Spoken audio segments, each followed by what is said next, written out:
नमस्कार, स्वागत है आप सभी का चुनाव आज तक में और आपके साथ मैं हूं शशि तुषार शर्मा। हम बात करेंगे चंडीगढ़ में मेयर पद के लिए आज होने वाले चुनाव की, जिसको अचानक से टाल दिया गया। चुनाव के लिए पीठासीन अधिकारी बनाए गए अनिल मसीह की तबीयत खराब होने की वजह से चुनाव को अगले आदेश तक के लिए स्थगित कर दिया गया है। आज सुबह ही कई पार्षदों को एक मैसेज के जरिए पीठासीन अधिकारी की तबीयत खराब होने की जानकारी दी गई थी। सुबह 10:30 बजे भेजे गए इस मैसेज में लिखा यह गया था कि अगला आदेश मिलने तक नगर निगम के दफ्तर न पहुंचें। इस आदेश के फौरन बाद इन चुनावों में गठबंधन कर उत्तरी आम आदमी पार्टी ने प्रदर्शन शुरू कर दिया। चुनावी गणित के आधार पर अगर देखा जाए तो इन चुनावों में कांग्रेस और आम आदमी पार्टी की जीत पक्की नजर आ रही थी। दोनों ही पार्टियों ने आरोप यह लगाया है कि हार सामने देखकर बीजेपी डर गई है। इसके बाद आम आदमी पार्टी ने हाई कोर्ट का दरवाजा भी खटखटा दिया है। आइए सुनते हैं कि आम आदमी पार्टी के जो नेता हैं राघव चड्ढा, उन्होंने क्या कहा है। हम आज भी इलेक्शन प्रशासन से यही विनती करेंगे कि अगर एक प्रिसाइडिंग अफसर बीमार हुए हैं तो आप दूसरा प्रिसाइडिंग अफसर नियुक्त कर दो, जिस मर्जी को चाहे नियुक्त कर दो। लेकिन चुनाव आज शेड्यूल्ड थे, निर्धारित तारीख थी, आज चुनाव होना था। अगर आज चुनाव नहीं होता है और भाजपा पहले सेक्रेटरी इलेक्शंस को बीमार करती है, फिर प्रिसाइडिंग अफसर को बीमार करती है, फिर इलेक्शन रद्द करती है, यह साफ दिखाता है कि एक कायर बीजेपी इंडिया गठबंधन के हाथों अपनी हार को देखते हुए डर गई, बौखला गई और उस बच्चे जैसा बर्ताव कर रही है जो बच्चा गली क्रिकेट में आउट होने के बाद अपना बल्ला लेकर घर चले जाता है कि अब मैच नहीं होगा। इन चुनावों के लिए दोनों ही पार्टियों में हुए समझौते के मुताबिक आम आदमी पार्टी से मेयर पद के लिए कुलदीप टीटा उम्मीदवार थे और वहीं कांग्रेस के Gurpreet Singh Gabi senior deputy mayor और निर्मला देवी डेप्यूटी मेयर पद के लिए चुनाव मैदान में उतरने थे। आम आदमी पार्टी ने कहा यह था कि चंडीगढ़ मेयर चुनाव देश की राजनीति की दशा और दिशा बदलने वाला चुनाव हो जाएगा। ये चुनाव 2024 के लोकसभा चुनावों की नींव रखेगा। चंडीगढ़ की जीत सिर्फ चंडीगढ़ तक सीमित नहीं रहेगी, बल्कि कश्मीर से लेकर कन्याकुमारी और मणिपुर तक पहुंचेगी, मुंबई होते हुए। अब एक तरफ जहां आम आदमी पार्टी और कांग्रेस ये मानकर चल रही है कि पीठासीन अधिकारी की तबीयत खराब होने की बात महज एक बहाना है, वहीं समझना ये भी जरूरी है कि अगर ये चुनाव होते तो जीत का गणित होता क्या।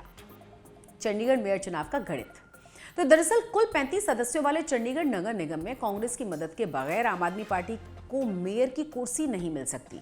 आम आदमी पार्टी के 13 और कांग्रेस के हैं 7 पार्षद, यानी कि इन दोनों के कुल मिलाकर 20 वोट हैं, जबकि बीजेपी के पास 14 पार्षद हैं और एक सांसद का वोट है। शिरोमणि अकाली दल के एक पार्षद का वोट बीजेपी के पाले में आ भी जाए तब भी पार्टी जीत के जादुई आंकड़े को छू नहीं पाएगी। मेयर बनाने के लिए जादुई आंकड़ा है 19, यानी कि गठबंधन के बाद कांग्रेस और आम आदमी पार्टी की जीत महज एक औपचारिकता थी। अब जब आम आदमी पार्टी ने कह दिया है कि इन चुनावों का टलना एक साजिश है, तो बीजेपी नेताओं का कहना यह है कि उन्हें भी पीठासीन अधिकारी की तबीयत खराब होने की जानकारी मिली है। आम आदमी पार्टी और कांग्रेस माहौल खराब कर रहे हैं। जरा सुनिए बीजेपी के स्थानीय नेता को। वो कह रहे हैं वो 20 उनके पास है ना, तो 20 वोटें हमारी निकलेंगी। तो कोई नहीं, फिर किया, हमें तो 19 चाहिए। जीतने के लिए तो 19 चाहिए ना। है जी, वही तो हम आए पता कर। भैया उनको ये डर लग गया कि उनके पार्षद जो है उनके कहने में नहीं है। आप एक महीना 15 महीने पंजाब में जाके बाउंसरों के साथ रखोगे, वो उनके कहने पे वोट डालेंगे। हमें सब मैसेज आ गया है, क्या बेफिक्र रहिए, हम आपके साथ हैं। दरअसल सवाल इसलिए भी उठाया जा रहा है क्योंकि बीजेपी विरोधियों का एक खास तबका है और वो मानता है कि जब पूरा देश राम में है, मंदिर के माहौल में सराबोर है, तब बीजेपी नहीं चाहती है कि चंडीगढ़ मेयर चुनाव में इंडिया गठबंधन की जीत का संदेश दिया जाए। इधर पंजाब में हरियाणा हाईकोर्ट में पहुंची आम आदमी पार्टी ने कहा है कि दूसरा पीठासीन अधिकारी तैनात कर चुनावी प्रक्रिया पूरी करा ली जाए।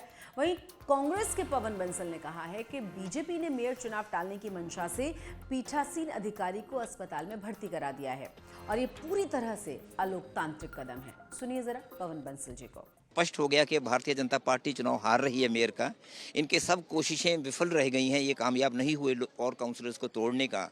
तो पहले तो इन्होंने कोशिश की थी, जो हमारे एक सेक्रेटरी ने यहाँ विड्रॉल फॉर्म लिया था उसको बीमार कर दिया।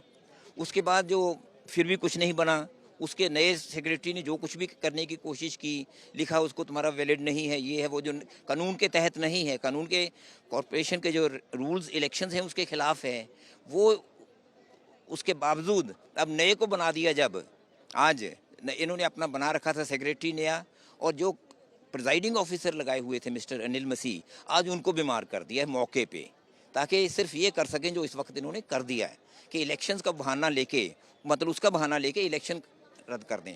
दरअसल कांग्रेस और आम आदमी पार्टी का चुनाव टलने पर लाल पीला होना लाजमी है, क्योंकि इन चुनावों में दोनों की ही जीत तय थी। और यूं तो दोनों ही पार्टियों के बीच ये सहमति केवल एक शहर के मेयर चुनाव तक बनी है, लेकिन लोकसभा चुनावों से पहले ये बड़ा संकेत भी देती है, क्योंकि ये पहला ऐसा चुनाव है जिसमें इंडिया गठबंधन की ऐसी दो पार्टियों के बीच समझौता हुआ था जो वैसे एक दूसरे की विरोधी रही हैं। इससे पहले हाल ही में हुए 5 राज्यों में विधानसभा के चुनावों में ये समझौता नाकाम रहा था, बल्कि समाजवादी पार्टी और कांग्रेस की सिर्फ फुटबॉल सबने देखी थी। आम आदमी पार्टी की याचिका स्वीकार होने पर आगे की कार्रवाई के बारे में हाईकोर्ट निर्देश दे सकता है, वरना नया पीठासीन अधिकारी नियुक्त होने के बाद ही चुनाव की प्रक्रिया आगे बढ़ेगी। मुमकिन है कि मौजूदा पीठासीन अधिकारी भी बहुत ही जल्द वापस आकर चुनावों को पूरा करवा दें। फिलहाल इसी के साथ मेरे साथ बस इतना ही, लेकिन चुनावी राजनीति से जुड़ी हुई तमाम जानकारियों के लिए, तमाम खबरों के लिए आप चुनाव आज तक देखना बिल्कुल मत भूलिएगा। साथ ही हमारा चैनल अगर अभी तक आपने सब्सक्राइब नहीं किया तो सब्सक्राइब जरूर कर दें। नमस्कार।